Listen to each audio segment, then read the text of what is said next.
What is going on, guys? Winner Kills here, and welcome to the fourth and final round of feature matches for this week for my locals this past Saturday.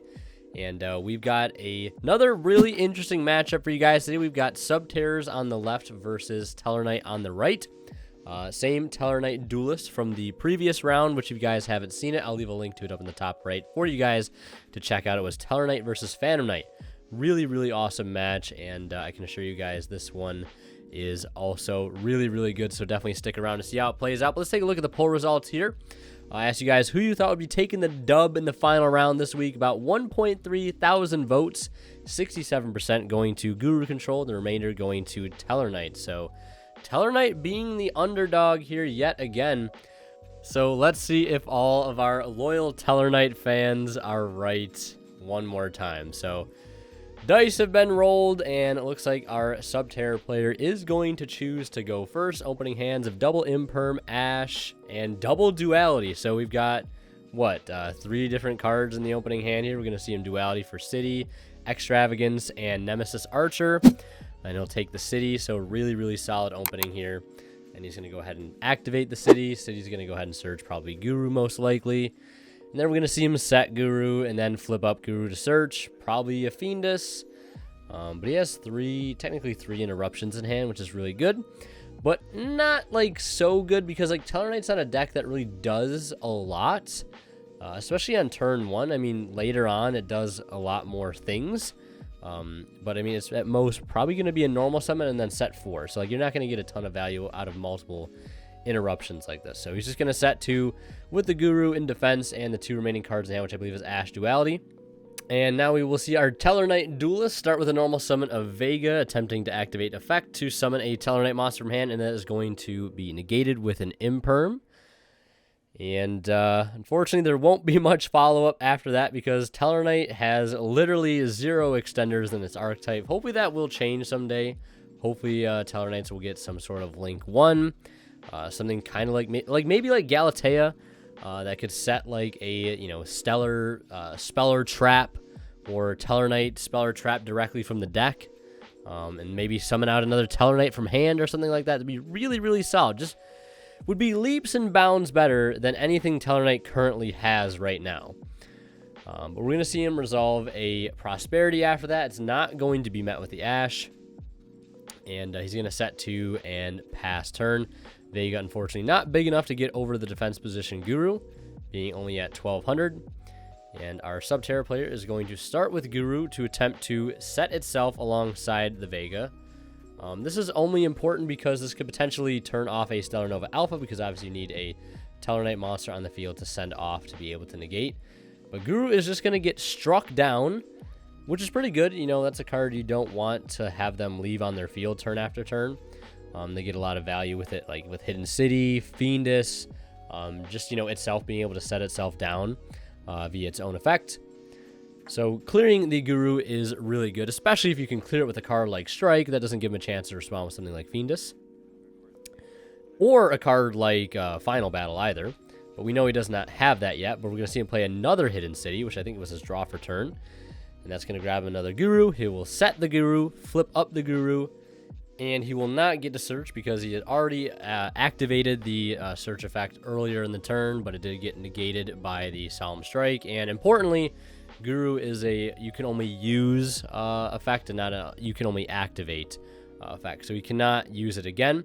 We'll see a Duality, reveal 3, takes There Can Be Only One, everybody's favorite Floodgate. It's going to be pretty hard for Tellarknights to play through that.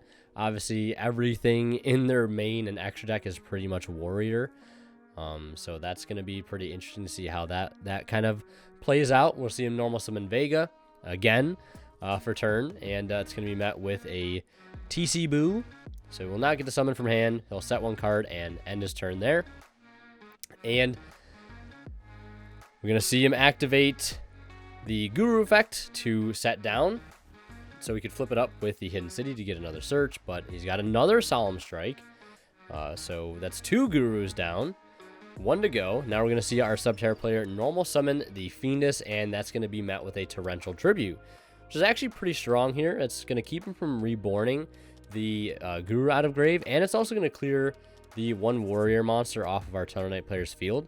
allowing him to now normal summon a card like Deneb, which is, you know, it's like not helping him a ton, but it's just like, you know, thinning the deck by 1, and also getting a bigger body on field. You know, 1500 is better than 1200, especially in a simplified game state like this. So it's basically just kind of play the waiting game, and if he clears, you know, the Deneb, you can put a Nuck on field, get a card to the grave, and then potentially be able to ride with Call of the Haunted later. And as we saw in the previous round, our Tellarknight player is on Crackdown, which can actually be very, very helpful here, to take a different type of monster off the opponent's field and possibly link with it into something like Anaconda, if it's even left in the extra deck at this point, as he banishes another 6 off of Prosperity. I think he did 3 the first time, doing 6 this time. It is negated with Ash, and he will pass turn after that. And then I believe our Subterror player literally just passed on his turn, having Bell and Nibiru in hand. And then our Tellarknight player will just, you know, attack for 15 and pass. And unfortunately, our Guru player is not really drawing into any engine. I mean, he just picked up an Umastrix for turn, but he really can't get that onto the field right now as he sets a Go spell and passes turn. A lot of back and forth here. I did have to speed this one up by quite a bit, though. This is like 150% speed. And that's like usually the max I'll speed duels up. Because after that, it's just like too hard to commentate over. And you like lose a lot of detail, I find, but I also don't want to be doing commentary for like 30 plus minutes on a single video. And I also don't feel like the video should be that long to begin with, because most people aren't watching by the end anyways, so the shorter the better. But we're gonna just see him set a card, pass. Guru does nothing, just passes back. Our Tellarknight player contemplating here whether he should go into the battle phase, and he's gonna go and see what that set card is, but it just happens to be a Go spell, so it'll take 300 because it's got that wagon. Pass turn over to our Guru player, and lots of back and forth here, just a lot of stalemating. Both players just kind of locked under TC Boo. Our Subterror player not drawing any engine. Our Tellarknight player really not having any ways to play through this TC Boo. But again, like Crackdown's pretty much like the only out. To like either open up his field and then like get some extra damage in, really, at this point. And speaking of Crackdown, he's going to go ahead and activate Crackdown. He's going to attempt to steal the Go spell, and that's actually going to go through here. Now, what would be amazing is if you could link both of these into Anaconda, which is a plant, and then summon Dragoon, which is a spellcaster, and we're going to see him get rid of these 2 bodies for the Dark Magician. The ultimate wizard in terms of attack and defense has now arrived. And he's going to sink in 2,500 damage. And this Dark Magician is sticking to the field, completely neutralizing the threat that is Imperm that is currently set on the board. Because, I mean, it's a normal monster. Obviously, can't negate it. And it's going to open up room to activate this Call of the Haunted. So now, since he only controls a spellcaster. But our Guru player has another Bell, so that'll shut down the call. And he'll set one more card and pass. Draws into another Nibiru. This man is drawing nothing but hand traps. I feel kind of bad. Double Nib, which is going to be completely dead in this matchup. Bell, Ash. And he's just not finding any value with the Ash right now, unfortunately. So we'll hand it back over to our Tellarknight player, who's going to normal summon Unikali. Going to attempt to Foolish a Tellarknight monster from the deck to the grave. Honestly, I think one of the better like turn 1 normal summons, if not the best turn 1 normal summon in Satellarknight. Mainly because especially if you have Call of the Haunted, like it just sets up a lot of really good Call of the Haunted plays, because you can normal that Anuk, send Deneb, then during the opponent's turn or during their end phase, Call of the Haunted, bring back Deneb, search a Vega or an Altair. And just set yourself up for a really solid turn. We're going to see him go to the battle phase. Dark Magician will 100% be able to get over that defense Ash. And Nuck will sink 18. Now he's on a 1-turn clock here. He's got to be able to out this Dark Magician. And Nibiru and Umastrix are not going to help him do that. Neither is Imperm. He's going to set the Nemesis Archer and pass turn. And we're going to see Dark Magician attack into it. And I believe Archer has an effect. I mean, if it has an effect outside of it shuffling any set monster attacks back into the deck, I couldn't tell you what it is. So I'm actually just going to go ahead and type it up real quick, just so I know. It looks like it's going to attempt to revive something. This card in the field is destroyed by a battle card. If I can set the graveyard special summon a Subterror monster from your deck in face up or face down defense position. So yeah, it does have another effect. Well, you learn something new every day, I guess, but he's not going to let it resolve. He's going to negate with the alpha, sending off the Inuk, drawing a card, which is really, really awesome, and also clearing that warrior type body off the field. Kind of help play around TC Boo here so he can like kind of cycle which, Tellarknight monster he has on his field if he needs to get different effects. Fortunately, I think Inuk's probably the best one to have just because it's stats, but looks like our Subterror player isn't going to have anything to block damage next turn, and it's just going to be game. So we are into a game 2, Tellarknight up 1-0. And as these guys head into game 2, I want to mention a quick shout out to our sponsor over at ImperiumDuelist.com. If you guys did not know already, they did just come out with some brand new dice featuring some GOAT format monsters, much like they did in the past with the spells and traps. So if you guys are interested in picking some of those up, definitely go check them out at the link below. And they also just came out with a brand new Millennium 4.0 playmat. It's absolutely gorgeous. And if you guys want to get any of those items and you want to get them for 10% off and support the channel in the process, don't forget to use my discount code WinnerKills10 off at checkout to save 10% off your entire order and support the channel in the process. And if you guys are buying anything on TCG Player, hopefully not a Subterror deck, don't forget to use my affiliate link down in the description below, because anytime you guys shop and check out, using that link, a small bit of the revenue from your purchase will go right back in the channel and helps out a ton. So, back to the game here as I catch my breath. Our Subterror player opting to go first here, setting 3, and then flipping up There Can Be Only One on the normal summon of Vega. And looks like in response to TC Boo, we're going to see a Skybridge. Skybridge coming in clutch yet again. He's going to use it to tag Vega out, shuffling it back into the deck, and then TC Boo will resolve, allowing him to summon the Inuk. Inuk sending Deneb. So coming in very, very clutch there. And he'll be able to sink in 1,800 damage, which is pretty good. That's like the best Tellarknight you want on the field, I think, in terms of like when There Can Be Only One is up. Like you just want Inuk on field. It's just 1,800 beater, just swinging every time. And if they clear the Inuk, you ideally have something like Call ready, so you can just bring back whatever target you sent and get a search. Deck thin some of those Tellarknight monsters out of the deck and try to draw into traps that'll out other problematic cards. But we're just going to see him swinging for another 18. Set pass. Our Subterror player is just going to set pass. Back to our Tellarknight player. He's got Crackdown set. So he could potentially... actually, I think Crackdown might have to take face-up cards. I'm not entirely sure. But he's just going to pass. And our Subterror player has Fiendus, another TC Boo, and another Subterror monster. I'm not entirely sure what that one was. Might have been a Nemesis. But he's just going to pass. A lot of back and forth here. And then now we're going to see a Rhoda get activated. That'll probably go through, just trying to get deck thin for, get those Tellarknight monsters out of the deck. Try to draw into some real traps, or maybe hand traps if there's any, or side deck cards. This is interesting because like the last round was like a combo deck versus a trap deck, but now we have 2 trap decks playing against each other. So it's going to be a pretty slow and simplified game state, especially since a deck like... Subterror kind of has the upper hand, the fact that it can play a powerful floodgate like There Can Be Only One. And our Tellarknight player is actually going to show us his hand there to the camera, showing it is just all Tellarknights. Whoops, all Tellarknights. No side deck cards, no traps. You really hate to see it. Inuk tacks into a set Droll. Luckily, he did not hit the set Guru because that would have netted him a search. And we're going to see him now on his turn flip up the Guru. We'll see him chain Crackdown to attempt to take. And that's going to force a Fiendus, setting it face down.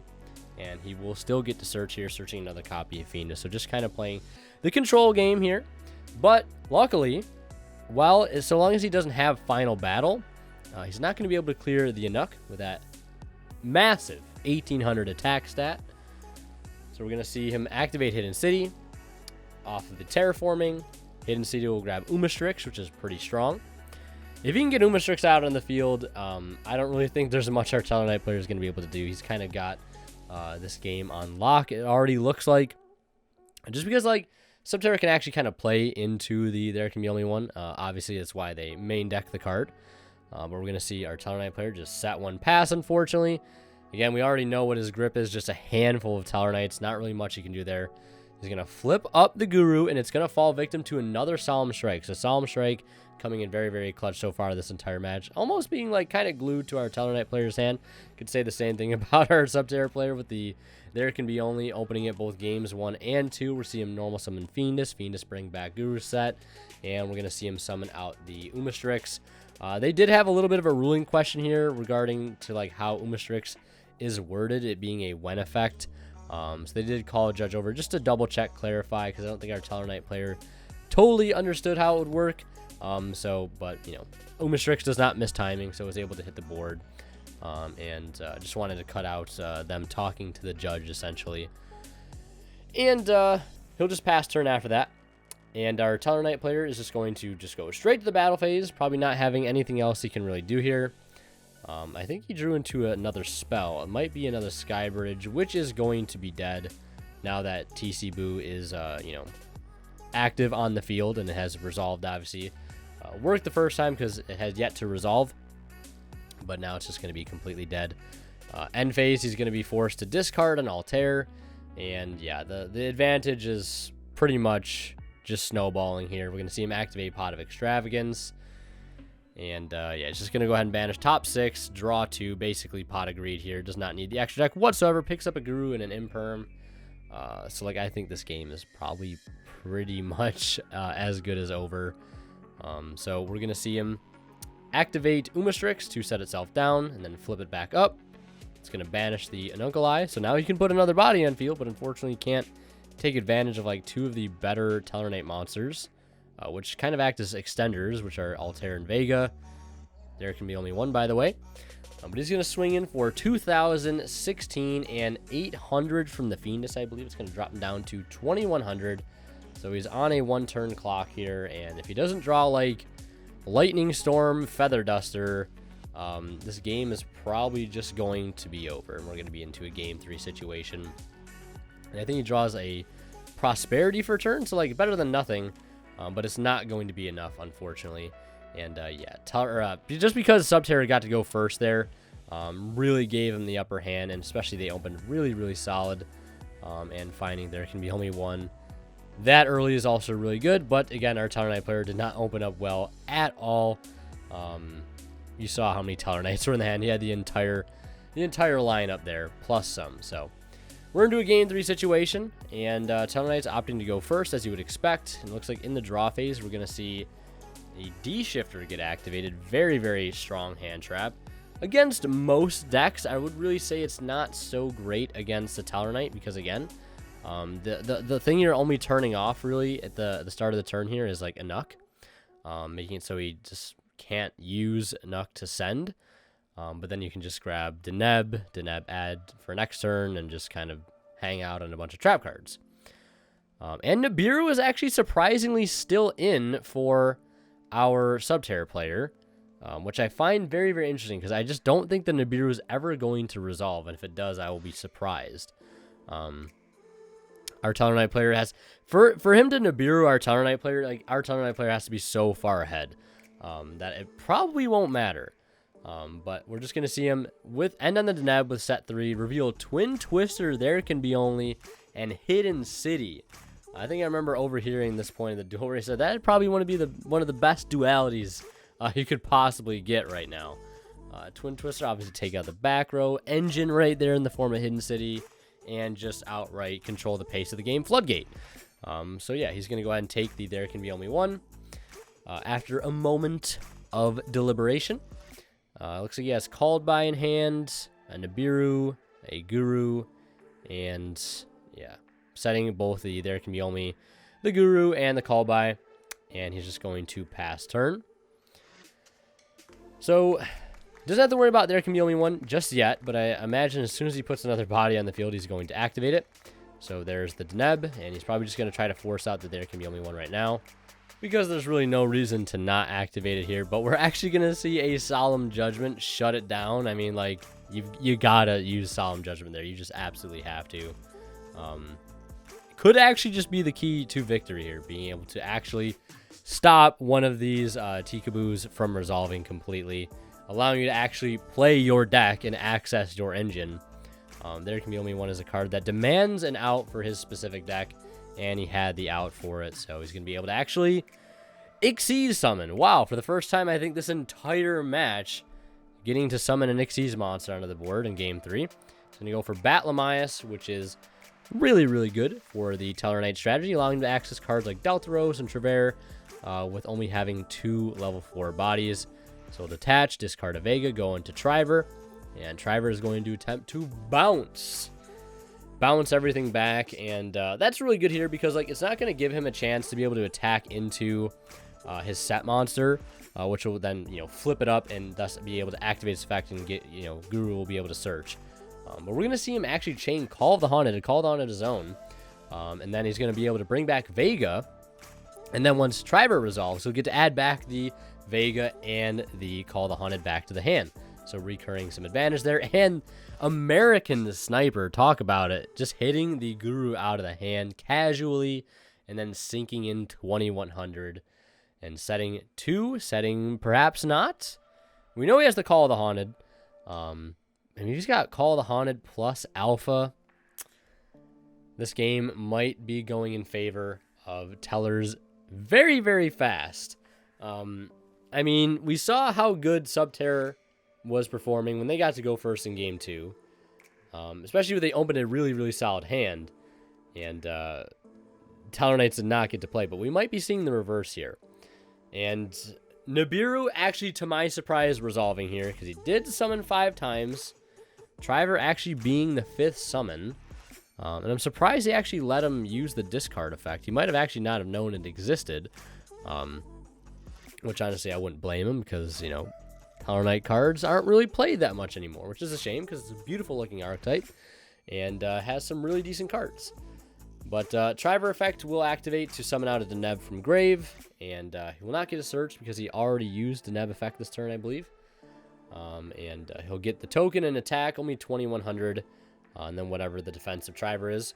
He's going to normal Guru, or we'll set the Guru, flip it up with Hidden City, and it is going to get negated by a Solemn Strike. Solemn Strike, like, literally coming in so clutch here. It's insane. But now you're left with a decision to make if you're the Subterror player. Do you attack the Deneb, or do you attack the token and get some damage in? I mean, he knows he has Call of the Haunted, so, like, attacking the Deneb is just going to give you a call target, even though he already has a Deneb engraved, so it really doesn't matter. I guess, like, getting the body off the field is better. Because if you clear the token, you allow him to keep the Deneb, and then you just call the Haunted out another Deneb, which just puts, like, 2 level 4s on the field as he starts his next turn. So, clearing the Deneb, I think, is obviously the better choice, and good to see that he made that choice. And having the Nibiru token on field is, it's whatever. It's just a free body at this point. One sort of interaction that's going to come up is that if he uses Altair, he will not actually be able to attack with the token, because Altair for some reason has a restriction on it that says when you use its effect, you can only declare attacks with Satellarknight monsters or Tellarknight monsters the rest of the turn. But I don't believe Vega does. But we're going to see him normal summon Vega into Altair to special summon from the hand. Altair effect to activate to summon from grave. This is like the thing I loved about Tellarknights the most and still love, is just like the chain summoning you can do on your turn or even on your opponent's turn most of the time. Like how one Call of the Haunted can go from just 1 summon to 2 summon to 3 summon, and you just have yourself established a board, and you have your follow-ups, and you can be able to access some of your best monsters in your extra deck, like Triver or Delta Rose. And we're going to see him slap 3 of these guys together. And going for Triver here, which I was going to say is a little questionable. I think he has a second thought there, that he might not go with Triver. Perhaps Delta Rose might be better here. Because like you don't really want to bounce the Hidden City back to his hand, then he just plays it again and gets another Guru Search, which is kind of not really good. Granted, you could like Triver try to rip it out of his hand, but like that's got to be like, a 1 out of 3 chance, 33.33 repeating chance. So like Delta Rose probably the better option. That way you can just clear the Nibiru and sink in 25 and 12. So we're going to see him pop and get in with all the damage, except for the Nibiru token. If you could attack with the Nibiru token, it would be game, but Altair is preventing him from attacking for game. And I know someone's probably going to leave a comment like, he should have gone for game right there, just attack with the token, but he can't because of Altair. But main phase 2, we're going to see Prosperity activate. Going to go for 1. I think you definitely go for 6 here, like revealing a Judgment or a Solemn Strike pretty much just wins you the game, especially since our Subterror player is top decking at this point, and that's what we're going to see him do. Reveal top 6, Torrential Lightning Storm, call Torrential Vega, and the 6th and final card, Solemn Strike. You gotta love to see it. So one crazy thing about Tellarknights is it can play 9 Solemns, which is actually insane. And then we're going to see him follow up into a Zeus. So Strike Zeus is going to spell game. And Tellarknight's taking this match 2-1 against Subterror, proving to be the better trap deck here. And if you guys want to see the first place Tellarknight deck profile, stick around. It'll be uploaded tomorrow, so make sure you subscribe and have your notifications on for that. And if you guys want to see more of my content, click on one of the videos popping up on the bottom of the screen right now. And last but not least, I want to give a special thanks to our Divine Level channel members. There are Cadillacs84, Pony Stark, Keith Stitchers, Daryl Best, and Tweeter0226. Thank you guys so much for your extremely generous support of this channel.